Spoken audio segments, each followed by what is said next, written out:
Welcome, welcome, welcome, everybody to COREversations, where we get raw. We do this thing uncut, unfiltered. We bring truth to light. And so, my name is Leah Mills Chapman, otherwise known as Leah MC, and I am your host of COREversations podcast. But of course, you did not come on here this evening to hear me ramble on. I know that you came to hear our amazing guest, and her name is Miss Sharon Willis. Sharon is out in Florida. She left me in Michigan some years back, but I am so happy that she has been able to join us virtually on the podcast. And so I welcome Miss Sharon Willis. Hey, Sharon, how are you? Hi, I'm great. How are you? I am great. No complaints, at least not tonight.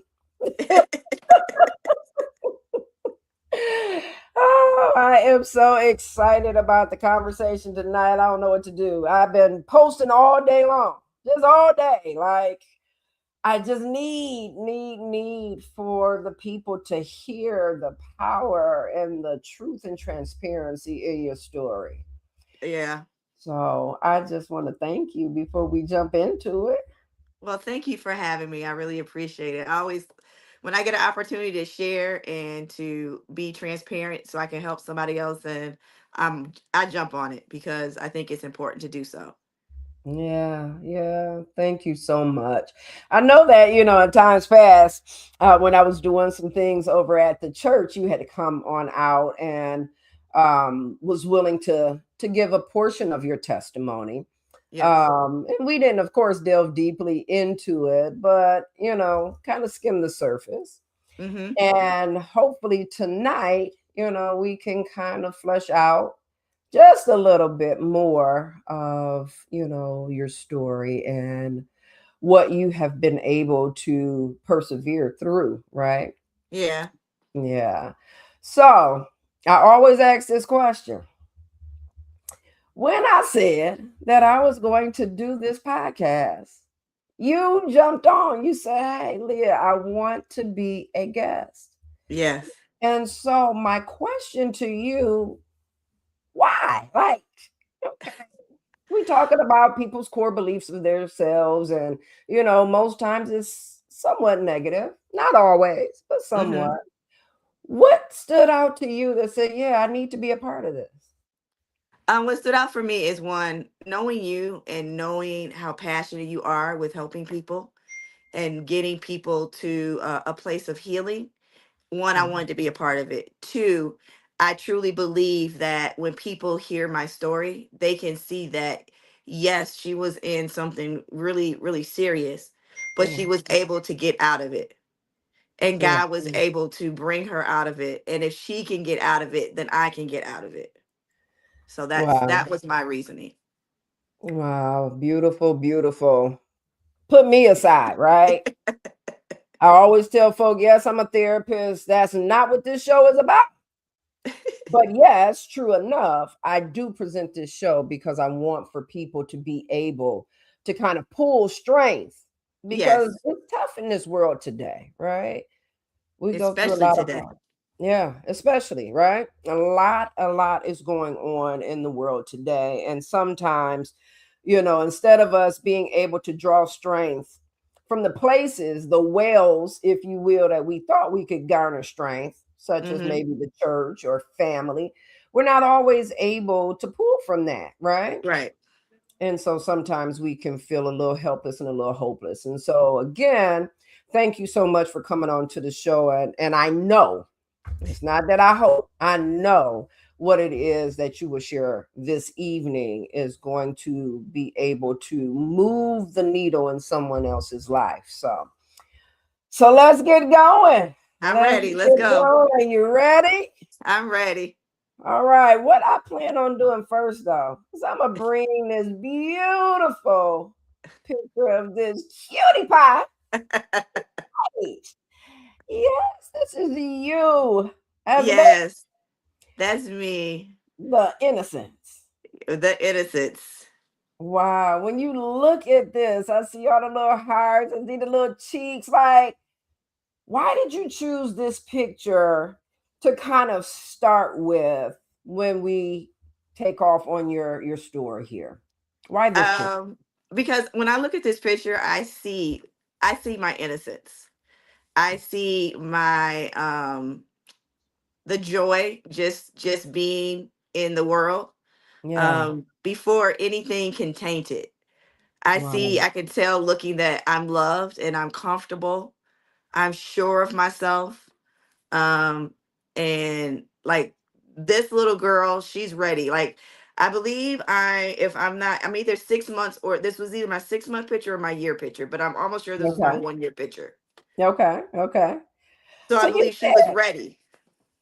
I love what you're saying though, because even in the body of a baby, right? Like Hmm. you are able to see strength.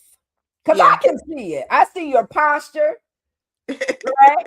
I see how upright you are. I see you are looking at, even though I don't see the cameraman or the camera woman, I see you looking eye to eye. You are not like cowering to anything. I see the surety in you. Yeah. Wow. Yeah. Sometimes people don't know, like, this is your base, Yeah. right? This is, what I see. I see someone in the chat. Sharon said that smirk is telling me that she don't play. Yes, yes. Look, and I know this person who posted this. This is one of my mentees. She don't play either. So game recognized game, right? Game Yeah. recognized game, baby. So yes, we are able to see the strength in babies, the Yeah. personality, right? Hmm. So would you say that what you see in this picture stayed until today? No. Wow. Okay. No. Okay. And in what way? Um, definitely lost my innocence. Okay. Definitely lost that belief that uh the trusting, the trusting everybody that that I was safe. Okay. Um, I lost that along the way. The fearlessness I lost along the way. These are things that I can say I'm just now within the last year getting back. Wow. Just in the Wow. last year. And I'll be 51 on Monday. Look, I wasn't gonna ask you because they always say never ask a woman how old she is. I don't care. Wow. I've made it this far. I am proud of it, gray hair and all. I am proud. Yeah. But Yeah. yeah, I'm getting back to her. Okay. Okay. And of course, we're gonna really begin to delve into this, right?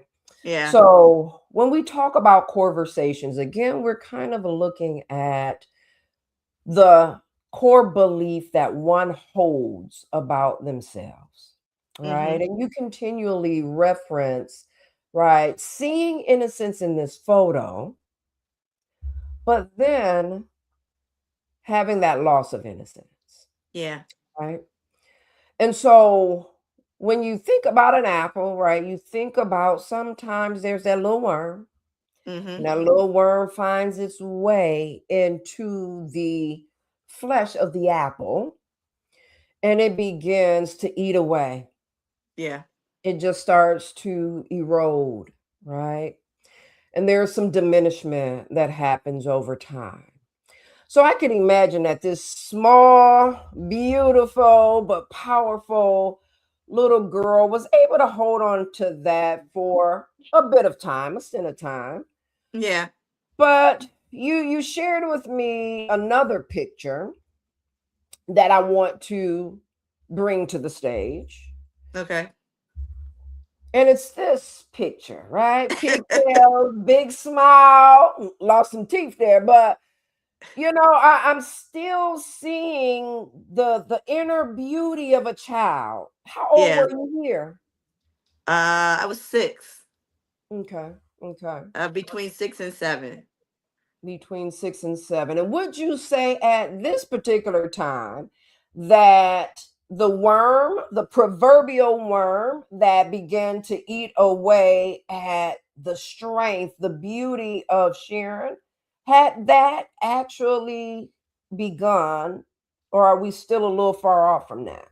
No, it actually, as far as the self esteem, Okay. there was a little this is where it probably just started with that feeling like um that feeling like am I really loved, the feeling of did I fit in, aware that I was different than a lot of people, Mm, aware that I felt like I had this heaviness of something I was supposed to do, but or was expected to do and didn't know what it was. So this is where I started like probably the negative self-talk to myself, because I okay. did at this time I did begin to feel different. I'm going to point out that you see the hands. That's my sister. So it's Okay. funny. It's funny because right before this picture, Hmm. I had been crying. Oh, But my wow. mother or my dad took this picture and he wanted to get a picture. So my Mm-hmm. sister made me look up. And so that's when I just flashed a smile. So I began to learn how to pretend. Wow. Wow. Wow, Sharon. Hold on. Wait a minute. I got to bring you back front and center here. You started pretending. Yeah. People don't really catch on to how we learn, how we become conditioned with wearing a mask, Yeah. right? Yeah. With pretending. And so what you're saying is just simply because you might have been having a bad day and was crying, that what we might call, and you know, we talk about this a lot, especially as Black women. We talk about queen, lift your head up, right? Yes. Straighten out your crown. Yes. And that is supposed to be worn with like pride. Right. But it sounds like dad was lifting up your head and trying to encourage in the same way, but you called that pretending. Why? Because I knew that they didn't want to see me cry. And so for me, it was like, let this moment hurry up and pass so I Mm, can make them happy, make my parents happy, make my sister happy, and then everything else will be okay and they'll leave me alone. wow. Wow. So you learned how to kind of stuff down those emotions to quiet it. I know for me, Sharon, it used to be if I got a whooping, and then you would hear the whole saying of you better be quiet, right? So you're Hmm. crying, you're hurting, you're in pain, but at the same time, you had to shut it up to make someone else feel better about the Right. situation. Situation. Yep. Wow. Yeah. Wow. So I want our listening audience, like if you can relate to just that alone, I want you to just say, yeah, yes, me. Give us some indication, right? Because a lot of times we think that we're alone in this thing and we really Mm, are not. no. We really No. are. Mm-mm. Wow. I appreciate you bringing that to light, right? Because again, we become conditioned and almost groomed from early childhood, Hmm. right? To show up for someone else Yeah. Yeah. and not for ourselves. Yeah. We put ourselves on the back burner. So, would you say that this was the little worm that started to Yeah. eat away? Hmm. Were there any others that you could recall from your earlier childhood years?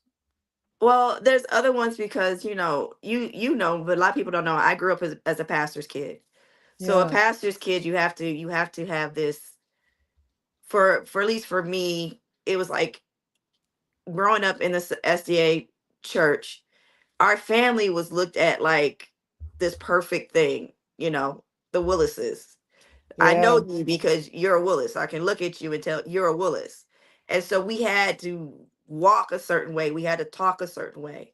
So that was part of the thing was like when you go out, of course you represent your parents. But now right, I'm not just representing my parents, I'm representing the church.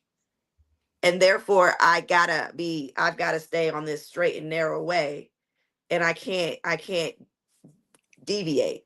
Being a child is mhm, like not happening because church members, if I sat on my dad's lap or I gave him a hug, they would look at him funny. I mm, couldn't get too close, and I'm a affectionate person, and I'm a yeah, daddy's girl, first of all. mhm, I'm a daddy's girl through and through. He calls me yeah, his pinky yeah. because he couldn't go nowhere without me right there by his side. So when you Wow, have people looking at that and you hear these, because they don't think that you're paying attention, but you wow, hear all of this, you start to wonder, so something wrong with me? yeah, yeah. Because why is this not cool? So What when you're what's looking wrong at with this? What's wrong? What's happening? And for me, it was what's wrong with me. So it wasn't looking at the external factors, right? As what is Mhm. wrong with these people because this is how my family, right, normally shares love, right, or exhibits and shows it. It was internalized that something was wrong with you. Yeah, And so in those moments were you ever able to kind of debrief with dad and let him know about the discomfort of how maybe the church made you feel? Because it sounded like that was heavy on you. it was. I did talk to him. Um, I also would do like I would write my parents notes like, "Do you love me? Yes or no?" You know how you write Wow. to someone that you interested in. I would actually write those notes to my parents because I wanted to get the reassurance that they loved me Wow. and to Wow. know that I was okay. You know that that I wasn't doing anything wrong, that I was good with them. So I would write for years. I would write my parents notes. I think that lasted up until I was like 10. And then finally I felt, secure enough with my parents that I didn't do that anymore, but it wore on me. So I'm hearing some wow incongruence kind of, right? Like I'm hearing daddy's girl. I'm hearing really close to daddy, right? His little pinky, because you were always near, close, right? So I'm hearing a secure attachment, Yeah. right? But then I'm also hearing insecure attachment, right? Yes. Because you needed to have this reassurance. Yes. And so, again, are you saying that the church help to kind of put a wedge or a bit of breach or a question mark in your mind as to whether or not your own parents loved you? The church did that. Yeah. And I don't think they honestly, looking back now as an adult, I don't think they realized what they were doing. I don't think Wow. they realized it. I think that they thought they were protecting Okay. the sanctity of a pastor, but Okay. they didn't realize the weight they were putting on the children as well. Wow. Wow. Because it's Wow. a it's a heavy weight. It's a heavy weight. So, I'm sitting here because, and we all went to school together, y'all. So Sharon, her sister, her cousins, like we all came up together in the same church system. We went to the same school, and the school wasn't that large, so everybody knew everybody. One hallway. Um, look, I don't know if that was always a good thing, but it is what it is. So I guess I'm sitting here because we used to make jokes, and I'm sorry. I'm saying it now, but we used to make jokes as children about the PK, Yeah. the Yeah. pastor's kid, right? And a lot of times it was they are bad, they are this, they are that. And so those behavioral manifestations or presentations, was it that we just didn't get what was going on with you all from the weight of the church system on I think that's part of it. I think that's part of it. I also think that even as kids that you're conditioned growing up to look at pastors' families in a different light. you? So Okay. their expectations and your standards are higher for Mm, them, not mhm. realizing that children are children Okay. and they're going to do kids things. So when pastors' Mhm. kids do normal kids things and go Mhm. against the grain, is looked at in a heavier light than if Mhm. just a regular child in the church does something different. So, Wow. and then at a certain point, I can tell you, once I hit high school age, Yeah. the rebellion set in because now it's Mm. like I'm not going to listen to what anyone has to say or define me. I'm trying to figure out who I am. So now I'm just going against the grain on everybody. So on the church, on On the my parents, family. Yeah. What'd you say? I'm about to burn the whole village down just to save me. And guess what? Sometimes it be like that. Yeah. I became a rebel. I became a rebel. Wow. And there's one person I'm really close to in that went to Burns, and she calls me her little rebel Rose, Wow. because I became a rebel because I just didn't want it to be defined anymore. I didn't want to be placed in a box. Wow. I never felt like truly understood, Mm-hmm. Mm-hmm. and never felt really at home anywhere. Yeah. So being defined as this person, it was like, okay. Also, just being stubborn, it was like, you gonna see me as this, so let me prove that I am this way. Is that mindset, because you're a teenager. Yeah. Oh yeah. Oh yeah. So That's your hormones are everywhere, your brain is yeah. everywhere, you're still developing, and so now you're like, well, if you're gonna say this about me, then I might as well act this way. Yeah. And we see that in a lot of adults, even still, right? Yeah, yeah, That, if you are going to hurl these accusations at me, I might as well just let you be right. yeah. Okay. Okay. So I'm seeing that strength of the baby all the way up to the teenage years, right? Little stubborn thing. Little stubborn Because thing. listen, rebellion can be seen as strength. We always put negative connotations to things that we might not really understand. Hey, that's true. That's true. That's true. Okay, I'll give you that. Because I'm sure you got a whole bunch of negative associated with your rebellion, right? I do. That is too funny. Too funny. So, with that though, right? You still are operating from a place of strength, Yeah. even though there's a little worm that made its way in. And it seems as though from age about 5 or 6 up until your high school or teenage years, hadn't eaten too much away. Yeah. But would you say that you, even though you were rebellious, as you reflect back, did you see yourself through a negative lens, or did you see yourself as strong? I saw myself as determined, Okay. very determined. I saw myself as um doing whatever I could to be seen as Mm, as the real Sharon. Because I mm, really did not want it to be defined by someone else's standards or mm-hmm, beliefs. So it mm-hmm. was like I was in my actions shouting to prove this is who Sharon is.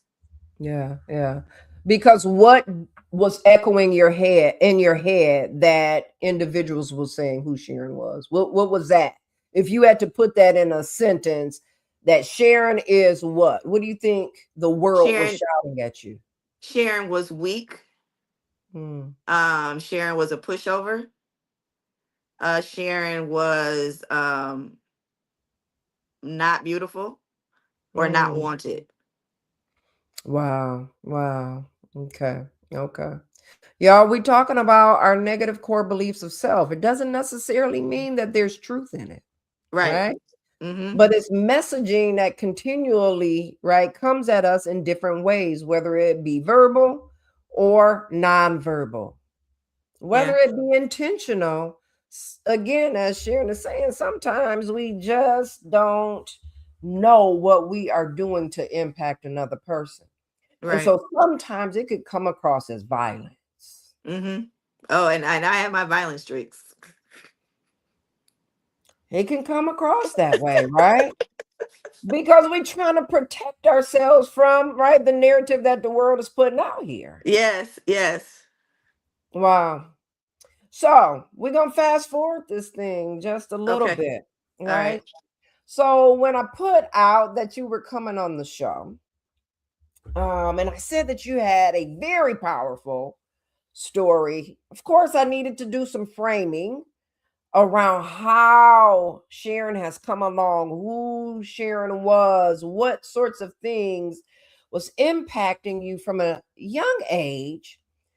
Um, but in that, you shared with me in our little subtle debrief, it was super short, um, that not only was the church functioning from a place that felt heavy, right? Felt invalidating. And sometimes, and I don't want to put words in your mouth, did you ever feel that it was violent towards you by these subtle actions? Yeah, I felt attack. I felt under attack. Wow. Um, I felt under attack. So, as a teenager, you know, you're just trying to, you're trying to find yourself again. You're trying to figure out where you fit into these things. Okay. And then with everybody else having these opinions about you, and then they're constantly going to your parents. Oh, Sharon, I saw Sharon doing this. I saw Sharon doing that. And then of course your parents being Double down. they just become stricter. And it's like you just feel confined. So you feel Wow. like you're backed into a corner. Wow. Wow. Okay. Okay. So there was a bit of abuse, right? That came from the church, unbeknownst probably to them. That they didn't know. I Yeah. don't now as an adult, I don't fault them. I just think there needs to be a lot more education in Yeah. how we treat all the children in the church that are Wow. growing up, because we have a responsibility. Yeah. Yeah. Absolutely. But the violence didn't stop there, Sharon. Nah. It didn't stop. Mm-mm. I'm gonna bring up another picture for our audience. And you said something about I did not feel beautiful when I see this picture. I am sorry. I remember this little face. It was the cute, gorgeous hair, gorgeous smile. Now the smile, of course, wasn't as big as the 6 year old smile, but still just as happy. I see that loving, right, nurturing spirit in this picture. How old were you here? I was 19. I was 19 years 19. old. Yep. And so this my baby right here. Well, I mean, all the babies are my babies. Y'all know, like I love the kids, but this was my baby. Yeah, this was a campus baby. This Yeah. was Oakwood's baby for sure. So for the listening audience, Oakwood University back then it was Oakwood College, OC in the house down in Huntsville, Alabama. That was the college in which our our church system ordained, and we most of us would matriculate down there, Yeah. right?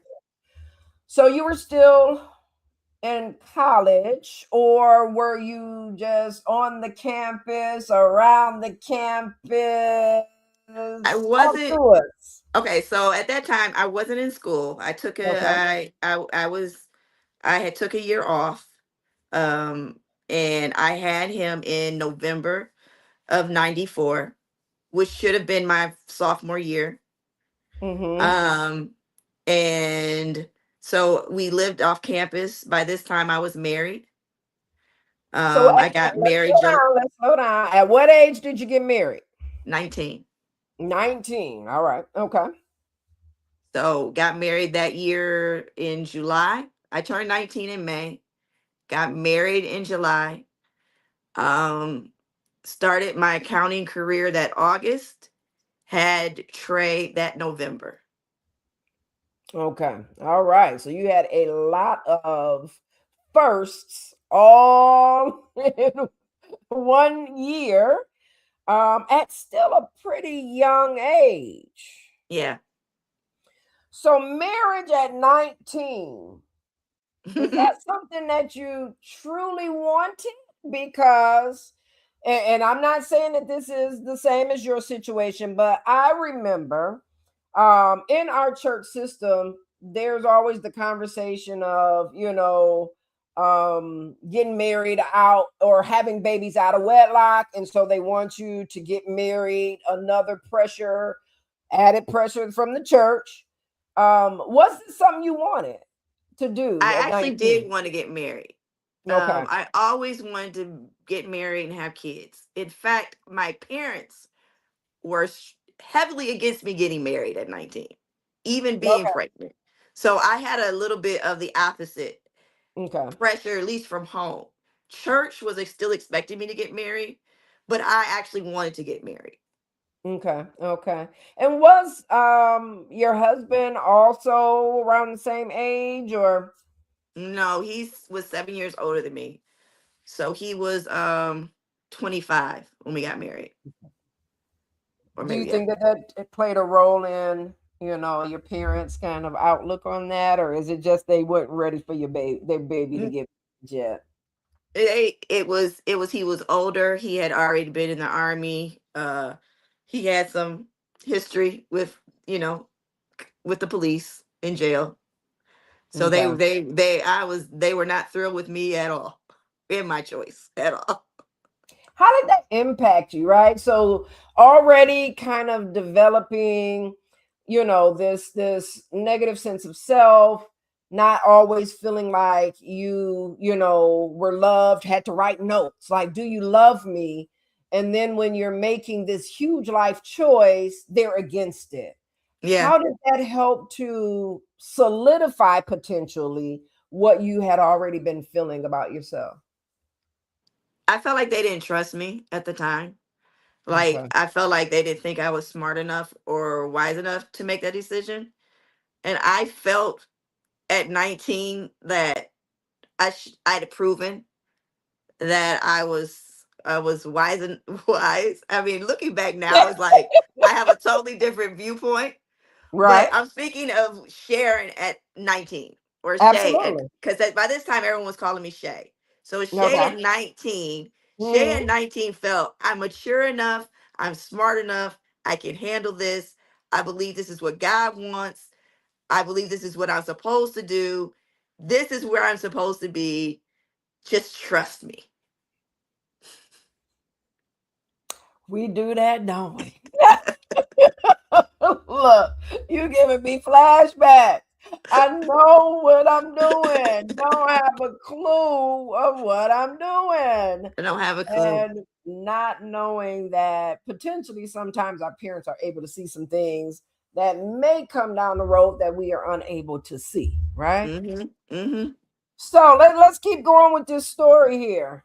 Beautiful young woman, goal directed, mother, wife, and then, and then, talk to us. Talk to us. Okay, so I'm gonna go back just a Okay. bit just to give you guys a foundation. So in um we were just dating at the time. So I'm gonna Okay. say this, let me preface this. Abuse does not start right away. It is a gradual progression. Now, what type of It's abuse are you talking about? We still talking about the church? What are we talking about? so now we're talking about physical abuse. Within the marriage or dating? Um, it didn't start, the physical abuse did not start in the dating aspect. Okay. Okay. The manipulation and the prep started in the dating process. So Prep. Wow.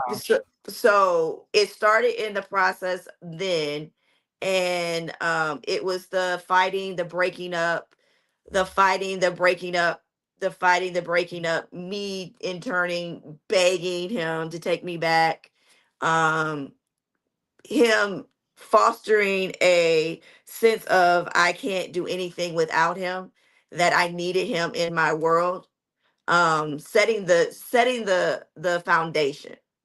So, what did that look like? Right. And so, the reason that I'm asking that is I intentionally invited the younger generation, right? Yeah. Because again, we think we know when we're young, and parents tend not to know. And the interpretation is you don't want me to be happy. And I think you kind of shared that, right? Yeah. So, can you kind of give some examples of what it would look like when he would make you kind of question whether or not you truly needed him? Like, what did that really look like? Okay, so for the first example I would give, it was actually the freshman orientation. So Okay. he followed me to Oakwood. He had never been in college. He followed me to Oakwood. I got him in school. He's a freshman at 25 years old. And so we we are now freshman orientation. There is a, the activities that are happening. Mm-hmm. At the same time, his uncle is his cousin. It was his first cousin. Mark had just got killed and was dead, and I was out of the room. He calls, I didn't answer.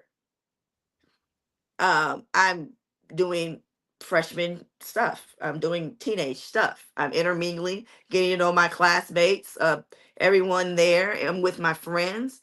And I get back and he's like, "Where were you? Why weren't you there? I called you." And I'm like, "I was there." "Well, I went there and I didn't see you." "Well, I was there." So then it begins this cycle of the putting in your mindset that you begin to start doubting your own self. Yeah, Yeah. did I say something wrong? Did I not do something right? You start to question whether what you Yeah. actually start to think. Mm-hmm. Mm-hmm. At first I'm arguing, I'm fighting back, like, no, I was there and i didn't I didn't hear I wasn't here to get the phone. I did ignore you. If you had came there, you would have found me. I didn't Mm-hmm. see you. That should have been the end of it and Mm-hmm. moved on, So you it's know. kind of like, right, the authority figure over you, right? Mhm. So you have to always give an, level of insight into your whereabouts, what you're doing, those sorts of things. Yeah. And so what I'm hearing from you is that earlier start of power and control is kind of somewhat subtle and undetectable that you might be entering into a domestic violence situation. Yeah. Okay. Okay. All right. I just kind of wanted to frame that, right? Yeah. Because sometimes that's missed. No, for That real. literally when people, are finally into a situation and they're like, hey, how did I get here? That those earlier moments of trying to, make you give an account, Mhm. being an individual, they want you to tell them everything that you got going on. So, Yeah. okay, all And right. don't miss a thing, cuz if you miss a thing then you're lying. Wow. Wow. So how are you like managing that other than saying, okay, no, my whereabouts were here if you would have come by? How did that not even how. Did it stop there? Was that like the extent of the violence that you incurred in your marriage? Did it stop at that? No, no. So it started with that, and then when we had been married, so now I've had the third child. Okay. Um, and then once I had Nadia, then the physical violence and actually the sexual manipulation started. So wait a minute. Are you saying that within a marriage that sexual assault and or abuse can happen? Yeah, yeah. Because even though you're one, and I'm gonna be very blunt, sexually, yes, you're supposed to not withhold unless you stop her fasting and praying and you both agree to it. Right. But And that's if we're biblical, right? That's That's biblical. biblical, right? Absolutely. But if Yeah. I'm in the middle of a situation where I'm feeling like you're doing this because you're trying to uh make me prove that I'm faithful to you, because that's what, his main thing was, if you're not cheating on me, then you'll go Yeah. down on me. If you're not cheating on Mm. me, then we can have sex right now. And I would say no, but the no wouldn't stop him. Okay. Okay. So So it was now I'm saying, approving. pardon? So it was approving of your love. Yeah, it was approving of my love and my devotion to him.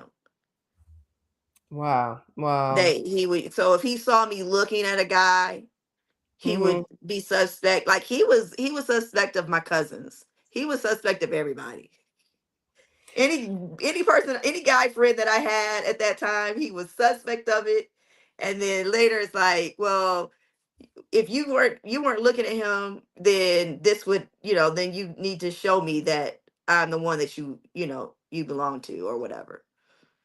Wow. Wow. That's tough because what it does is it like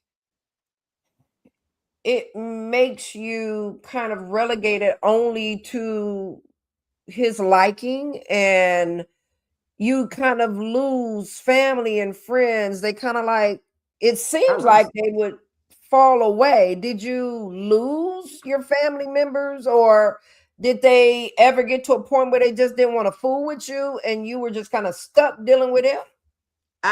People backed away for sure. Family and friends backed away for sure. Not on, it wasn't on, like, it was a gradual. Because when Okay. you're in this type of situation, when you're being physically abused, when you're being sexually abused, when you're being emotionally abused, so you have all three factors, right? And you're isolated, because I need to be the only one you depend on. I need to Right. be the one that is your everything. But at the same time, it's like, you're like, well, you depend on me too much. So you're getting mixed messages here, okay? You're getting Yeah. mixed messages. And um so therefore there was no room for, like, my friends that I grew up with. You know, Okay. my core group of sisters, they stuck with me anyway, Yeah. because they would go back into the shadows, but they Yeah. never really left me. Yeah. Yeah. They would just take a step back, because they had no other choice. Yeah. Because one, I just felt like, at this, going through this for so many years, I didn't talk about it, so they really didn't know the extent. No one knew the extent of what I was dealing with. Wow. Wow. No That one knew. that's a weight again, right? So Yeah. now we have like the compounding of weight over time, right? Hmm. So when people pull back in the shadow Sorry. and you're, it's okay. Bless you, bless you. So pulling back in the shadows though leaves you, like you said, kind of isolated. Yeah. Um in your thoughts, I can Hmm. imagine. Hmm. And as we talk about, right, looking at our core, Yeah. going back to starting with a very strong, right, determination Hmm. as a young child, but with the slow erosion happening a little bit over time and the do you love me, right? How were you able to manage the loss of family? It almost, you know what it reminds me of, Sharon? When I think about and have read the Bible, and it, gives kind of like the depiction of Jesus on the cross and how the veil, The right, that dark separation. cloud, that Yep. separation between God and his son, Hmm. right, was. And it grieved God so much to see him in that kind of pain. Yeah. But he never really left his side, right? He just had to pull back and go in the shadows. Yeah. So how did you manage this negative core of am I loved truly, right? With trying to satisfy the love of what this marriage was evolving into or what that looked like as love, Mm-hmm. and then the closeness and the close attachment of love with dad and other family members. How did you deal with this in your mind when you were alone? I became very depressed. Okay. Um, Early on, I started seeing a therapist because I was suicidal. Okay. Um, and so therefore, I started just really self-medicating at that time. Okay. Started drinking very heavily. Okay. Um, really became would take pain kill pills when needed just to escape. Yeah. But Yeah. I really became a heavy drinker, and I was also a smoker. Okay. So I was smoking a lot. I was drinking a lot. I was doing anything I could to escape reality. Yeah. And to set up in my mind this fantasy world of what Okay. it really was, just trying to cope with it from day to day. So what Um, do you mean a fantasy world? Fantasy world about what? about him and who he was. So like to Okay. my family, Mm-hmm. I didn't talk bad about him ever. I didn't talk down about him ever. I Mm. never let them know. Like my parents didn't know anything until after we were divorced. Wow. They didn't know anything that I had been dealing with. I dealt with it all on my own. Wow. Um, like they didn't know the extent of everything. So I'm dealing with so I'm probably fast forwarding, but just to get a real understanding. So we Mm-hmm. start off small Yeah. with the controlling part, right? Yeah. It moves into the physical, it moves into the sexual manipulation, and then it goes into the isolation, and then Mm-hmm. now we've left Huntsville, we're back in Detroit, he's around his family. Now he's starting back to selling drugs, totally Okay. different from the man that I was marrying, because marrying him, he's going to social work, and then he changed his major theology. So at first we were on the same path, right? In Okay. my mind, Okay. we're Yeah. on the Yeah. same path, right? And then we get back home and everything changes. He Wow. starts not only selling, he starts using. So now I'm dealing with this unstable person who's physically abusive, but also now hooked on drugs. Wow. Wow. So there was just so much, and I was covering all the time. So in my house, these things are happening. In the outside world, I'm making up these stories like, no, he's just busy, or he can't do this. This is happening. All these excuses. Yeah. Yeah. I'm Yeah. fine, hiding everything from everybody. Wow. So kind of like this. Yep. I learned how to put on a mask, and I learned it starting at this age. Wow. And so what I'm hearing is again, just to our listening audience as parents, y'all, we have to be mindful about what it is that we're teaching our children to make us feel better about our reality Hmm. because these are the formative years. This is, a track being laid in Sharon's mind, and it's being laid in your children's mind as well. If the reality is that we're saying, hey, put on a smile even when you're hurting. Yeah. So now that you're older and you're hurting, You still trying to cover and wear the smile for others Yeah. because you didn't tell them until after the divorce. Yeah. Wow. Wow. That is it's real, right? And Hmm. it happens so much every day with our children. Yeah. Um I teach domestic violence classes, and one of the things that I talk about is, and it's a part of the power and control wheel, but it's looking at the utilization of children, right? Using the children in various ways, right? And to use them becomes protective, or it can also become manipulative. Like it's tough. It's Yeah. tough when you're living in such interesting dynamics. I'll Yeah. put it like that, right? Interesting dynamics.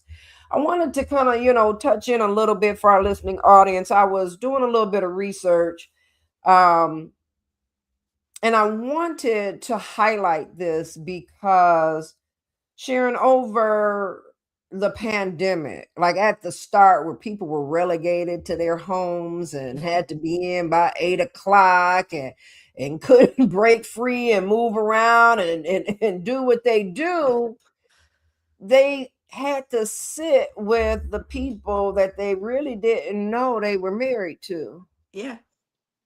or Yeah. that they were dating and courting, and the domestic violence shot through the roof. Yeah. And so here we are in 2026. And so I pulled up, wanted to know a little bit of data on, intimate partner violence because, without going into the weeds on DV, it doesn't just have to be, with your intimate partner. It could be with a family member too, right? But it says here that the prevalence is nearly 1 in 2 women Mm. in the US have experienced contact with sexual violence, physical violence, and or stalking, right? It also says here, looking at, data from late 2025, early 2026, that it is widespread with approximately 10 million women and men physically abused annually. Yeah. Yeah. Sharon, that's a huge number It is. It of is. people that are going through such chaos, turmoil, emotional, psychological abuse. Hmm. Like you said, it was hard for you to really even trust your own mind. Yeah. I honestly thought I was crazy. I began to believe that I was crazy. That I My couldn't Lord. trust my thoughts, my decisions, anything that I was doing Mm-hmm. felt like it was just like I questioned everything. Wow. So I Wow. go from this confident person, Mm-hmm. you know, determined, Yeah. Yeah. knowing what I wanted to be, what I wanted to do, to this now, do I even belong here? Like do should I even be living? Because it was just chaos. Wow. Constant chaos. So you're here. You're I still am. alive. You Praise God. you look, you got strength beyond strength from somewhere, right? And I know Yeah. that you're a God-fearing woman. Yes. But Most I'm definitely. certain that wasn't super easy and always not available to kind of pull again from that strain. So I want to ask this question. All right. You're divorced now, but how many times did you try to leave? I physically tried to leave one hard time. And then before I tried to leave a lot of times, but every time I was ready to leave, it was, you can't take my kids. You can leave, but my kids have to stay. So the manipulation of the children. So I wasn't leaving my kids. I Yeah. wasn't doing that. And the one time I did finally leave, um, it was it was a summer, and I Mm-hmm. we got into it real bad. And this time I fought back because I was done and I was over it. Now, when you say And fought, was it a physical fight? it was a Physical physical fight. altercation? Okay. Yes. So that strength, that rebel came out, started That rebel swinging. came out, and I hit him over the head with a suitcase, and I said, "You're gonna let me leave," and I'm leaving. And in my mind, I thought because my kids were with my parents Yeah, yeah. that everything was going to be fine. I could get into a place, and then I'll go get my kids from my parents because they went to my parents every summer. Okay, But okay. instead, he went that same day to Indianapolis and went and got my kids. Okay, okay, Okay. okay. So, doing that, he went and got them and then used them to get me to eventually come home. And to the point where my kids felt like I left them. Wow.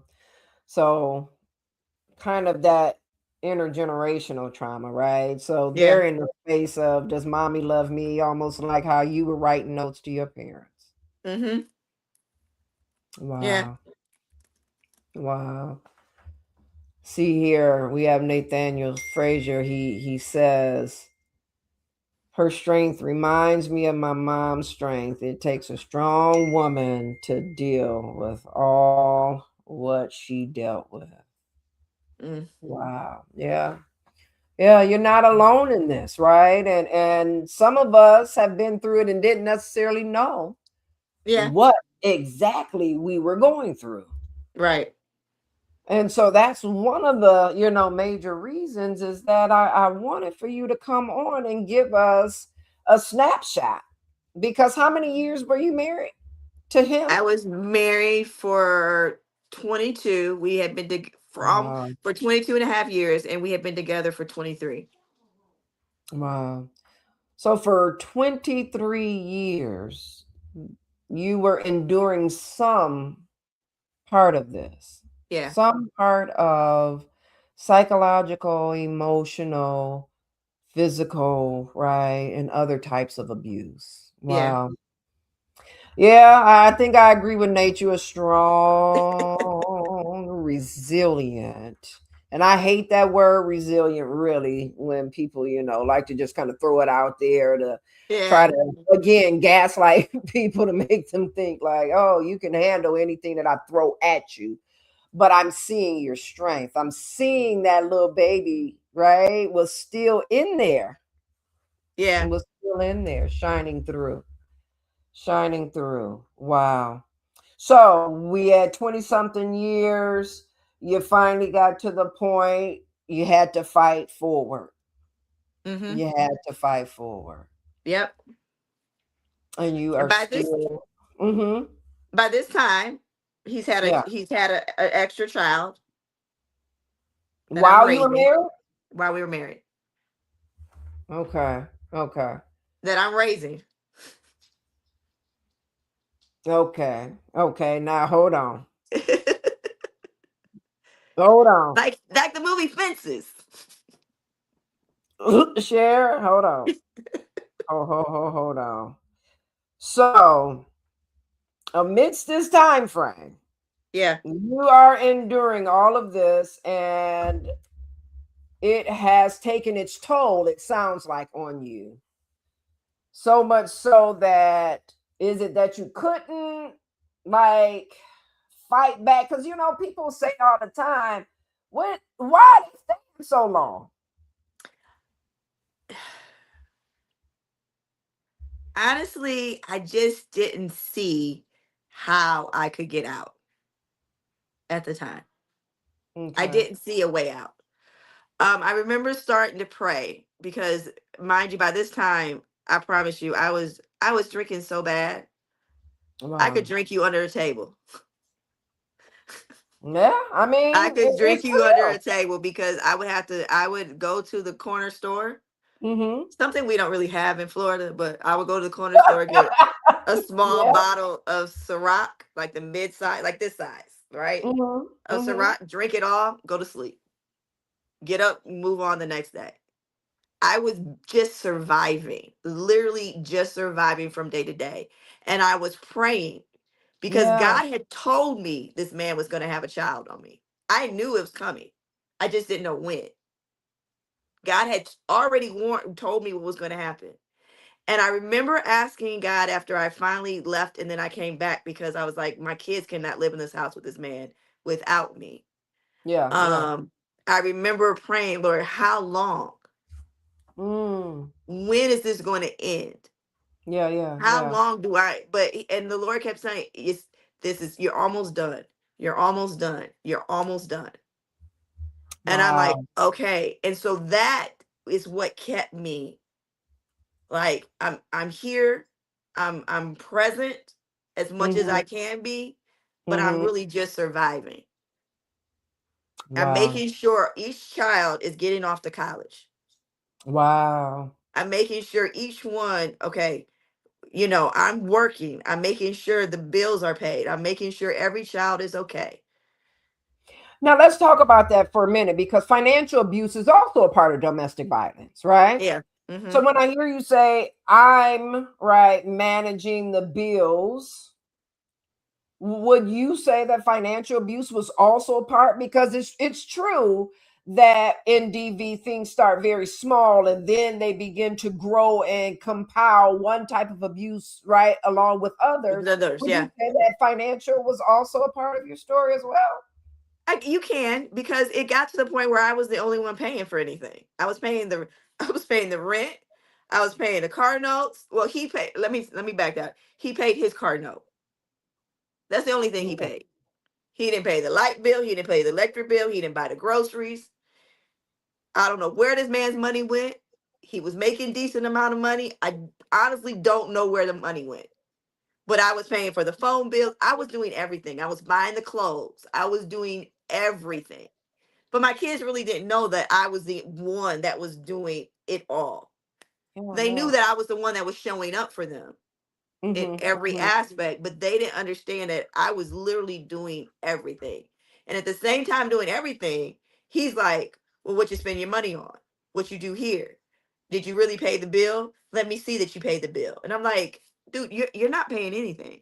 I'm robbing Peter to pay Paul just to survive. So if a light gets cut off, I mean, a light gets cut off because it's just me. Wow. I'm trying to figure this out. I'm stretching money here and there, just trying to make it work. Yeah, yeah. Wow. So again, you were showing up for your children as strong as you could. And I As think, strong as I could. that's what mothers do a lot. They don't let the baby know that this is heavy. Yeah, So we try to make life as pleasant as it can be for you try. them. Mm-hmm.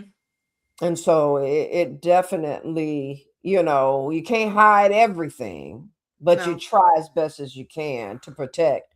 And it Mm-hmm. sounds like a part of your breaking free finally from the abuse that you were a part of was first to make certain that you put your babies in the space, almost like how Jochebed was with Moses. She Put sent it in him that off. river and set them Yeah, off. sent him off. Sent them off. Wow. Sharon, listen, I know this is scratching the surface, right? But I think that, and I'm grateful for you sharing what you have, right? Yeah. In the world of trauma, we talk about this thing called sliming, right? And Mm. how sliming can be like wanting to know all of the nuances and that's not necessary, right? The reality is that this podcast and what you have done is to shine a light on some of, right, the realities that people are enduring or have endured, and be able to draw strength when they sometimes feel like they can't, when Yeah. they feel like they can't go on. Each guest that I've brought shows, guess what? You can go on. One of my Yeah. other guests said, "You have survived," and it is stuck with me. It ain't going nowhere. You have survived 100% of your bad days, Yep. and you are here, Mm-hmm. beautiful, smiling. Look, look, there go that smile, y'all. There go that smile. There go that smile. I think the smile this go around is genuine and it's not Yeah. fake, Yeah.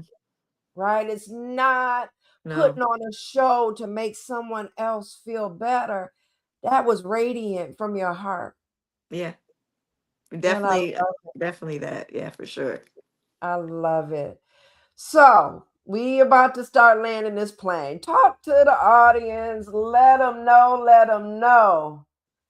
What is putting this smile on? Right? Why is this smile so genuine? What's going on with you? How have you regained your strength? I put in some hard work. Girl, listen. I put in Dream first. said, look at this. Sharon is a soldier. I look in the marketing, I put the song attached into your graphic. And the song was "She's a bad man, pajama." Look, the girl is bad. She bad, right? And can't Yeah. nobody take it from her. So How? Where's the smile coming from? I had a when I fell in love, I had to learn how to love myself and to forgive myself. So I Wow. did that back in 2019, 2020. I Mm-hmm. started writing love notes to myself Oh, I every love day. it. And that's how It's Dear Shay started. And I still have that page. I'm going back to it eventually, but that's how I started. Was I literally would write love notes to myself on sticky notes, and I started sharing it with others. But I started saying, "You're beautiful, you're smart, you're kind, I'm proud of you." All these things, just to start talking to myself and to letting myself know that I was okay. And Yeah. then within the last year, I started really developing a true relationship with Christ. Wow. So I last year in January, me and my daughter Nadia, we made prayer boards, Mm-hmm. and we made an active determination effort to really get into our word, to really get a relationship with God. Growing up, yes, I knew who God was. I had a surface relationship, but I Mm-hmm. now needed to have a relationship as an adult, as and to dig and to because I knew I was missing something. I had a void that I could no longer fill that void, right? Yeah. And Yeah. so once I started doing that and just spending time with God, then Mm-hmm. God started opening doors for me. He Yeah. started to show me that he saw me. Mm. The desires of my heart that I had as a teenager, I started to see. The feeling that of ministry and knowing that this is what I was called to do. But Yeah. at the time, women ministers were not a thing back in the 90s. It Yeah. was Yeah. frowned upon. It was not, you weren't having it. And then now where I'm at, I'm active and I'm Yeah. being used. And God is showing me in this moment that as developing me, Yeah. that he sees me. Yeah. He Yeah. sees me, and the things that I knew as a child, that he Yeah. showed me as a child that I forgot or Yeah. that I didn't think would ever come to fruition, Yeah. is now beginning to happen. And if he doesn't do anything else for me, I'm good. If this is where it ends, I am so good because Yeah. I now know that I'm seen. I now Wow. know that when that song, like, he knows my name. Yeah. He Yeah. knows my name despite everything I've been through, despite everything that I've done as a result of what I've been through. Because there is aftermath. There's little, the how you have the earthquake, and then Yeah, yeah, afterwards you have the aftershocks. yeah, That's I'm responsible for the aftershocks. yeah, But yeah. now God's like, let me clean you up. Let me restore your joy. And I'm Wow, seeing it in my children. I'm seeing my children healing from their trauma. I'm seeing them being successful and productive. And I know that everything that I went through, that there was purpose in the pain. wow. And that it's taking me, like I said, I'm gonna be 51 on Monday. It's taking me years to get there. And I still got some growing to do. But now I'm not scared. I've made it Wow, through the nightmare that I thought would never end. This wow, my living God. nightmare that I thought would never end, it ended. And God has Mm, restored unto me so much that if yeah. he whatever he takes away, I'm good. Whatever he gives, I'm good. I have a peace that Hmm. passes all understanding, I love it. I love it. and I it's come love through it. prayer and fasting and being of service. Being of Yeah. service, being willing when God says, let's do this. I Here I am, send me. Wherever you want me to go, whatever you want me to do. And Wow. talking and helping others. And helping others, you help yourself. Yeah. Absolutely. Absolutely. Sometimes we get stuck, right? We Yeah. get stuck in, the self-loathing, right? The why me's, Yeah. and not knowing that when we actually give of ourselves, right? Our testimony is not for us. Mm-mm. Our It is testimony, really, it yeah, go points ahead. to God. That's how Yeah, we point our others to Jesus, yeah. by sharing our testimony. When we Ah, keep it to ourselves, we can't heal wow, because wow. there's a shame in it. I'm no longer shamed. You can't shame me from what I've been through. You can't make me feel bad because of what I endured or the things that happened. Would you say nobody can put their mouth on you Nope. and make you feel like nothing other than the child of God that you are? Yeah. I know who I am now, and I know whose I am. So You now I know that know. I walk in. Once you realize that you walk in authority, that He's given you the power, He says, I will give you power to do what I have done and greater. When you Absolutely. start walking in that, and you truly believe in that, and you truly know who God is, because I've been in situations where it was only but God that got me out. It was not a man that could got me out. It was only but God. Wow. Yeah. Wow, wow, wow. Cher, you have blessed my soul.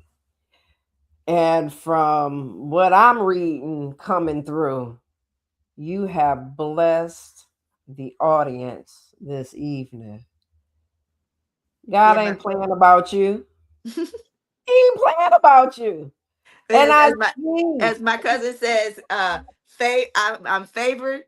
We ask for Uh, favor, and favor ain't fair, but I'm I asking for it. I don't care. love it. I love it. I love it.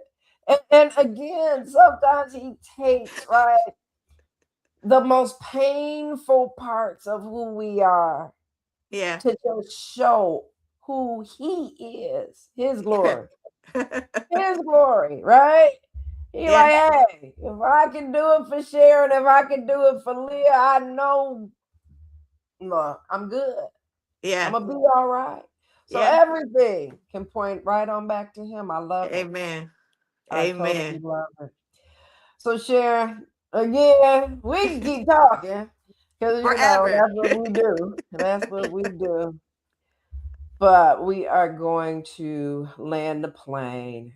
And before we do, Okay. there is something that I do on the show.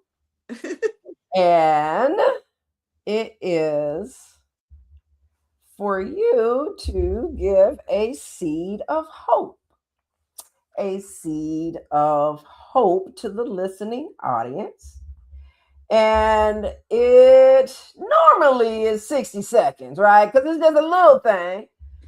But I'm going to let you drop a few seeds because you got everybody in this chat shouting and giving God some glory this evening, which he is due. Yes. So instead of 60, I'm going to give you 120. For the mathematician, we going to multiply that 60 times 2, and we going to really bring some blessing and some favor. So if you could share a seed of hope, a few seeds. So, my seed of hope to anyone that's listening is that God sees you, God knows you. God has formed you in your mother's womb. Before you were born, He had a plan for your life. One of the things that we've been talking about at church is that um, no matter what you've gone through, the plan of God still stands. Mm, The plan of God still stands. So, the plan that God had before you were born, no matter what you go through, is going to put you on the path to that plan. Sometimes we're going to go through heartache, we're going to go through pain that we don't think is fair, that we wonder why we are dealing with what we are dealing with. But I promise you that if you just hold on, that you just hold on and you trust God, even when you can't see what He's doing, His plan is going to happen. When you are in your darkest hour, I fall on your knees and seek Him. When we seek God first, everything else will happen the way it's supposed to happen. When another seed of hope is that this is not the end of your story. When we read the end of the book, we know how this all ends. We know where the victory comes from. We have to keep that in mind, knowing that no matter what we face, we have heaven in our view. This world, I tell myself all the time, this world is not my home. I am occupying until He comes. Because when He comes, I'm going to get to heaven and I'm going to say it was cheap enough. Every mm, pain, every tear that I cried, every prayer that I prayed, everything, every step that I took was worth it. Was worth it because I get to live in eternity with God. So if I got to have pain here on earth, and that was the other part, one of the sermons was, if I got to have a little bit of pain here on earth, but I get eternity, then I'm going to go through the pain on earth. I'd rather have pain on earth than have everything I could have ever imagined or wanted or think and then lose out on heaven. That's my complete total focus and goal. wow, wow, wow. Sharon, hmm, you told the truth tonight. Not just your story, but you told the truth of the strength that God provides, Mm-hmm. even in the darkest hour, Yeah. even in the valley. Right? He said, "Yea, though I walk through, not that I get stuck in it." Right? And even in the midst, when you keep God on your side, you don't have Mm-hmm. to fear the evil that comes. Nope. Right? And I ain't gonna start preaching. You're gonna have me He, over here. he says You that like, 1,000 will fall at your side and hmm, 10,000 at your right hand, but it will not come nigh thy dwelling. We have a promise. We have a promise, and we have to claim those promises. When we pray, we claim the promises of God. We claim them, and we give them back to Him, and we say it in faith, knowing that He's already provided. The promise is already fulfilled. yeah, yeah. Yeah, nothing but the truth. Nothing but the truth. Because God says, I am not a man that I cannot lie. Mm-hmm. So Sovereign. we hold on to that. We're going to hold on to your seeds of hope tonight. And again, Sharon, I am beyond grateful for you this evening. I truly, truly am. You know, I love you. I I love love you those too. babies over there. I Yes, love yes. you. Love you, love you. And you continue to bless those around you, right? God leads us to where it is we got to go. Sometimes it won't look the way individuals think that it's supposed to look. Yeah, Uh, but He tells us to do what He desires to do, that's right. right? And so, again, I want to thank you. And to our listening audience, I want to thank you all for joining in with us this evening.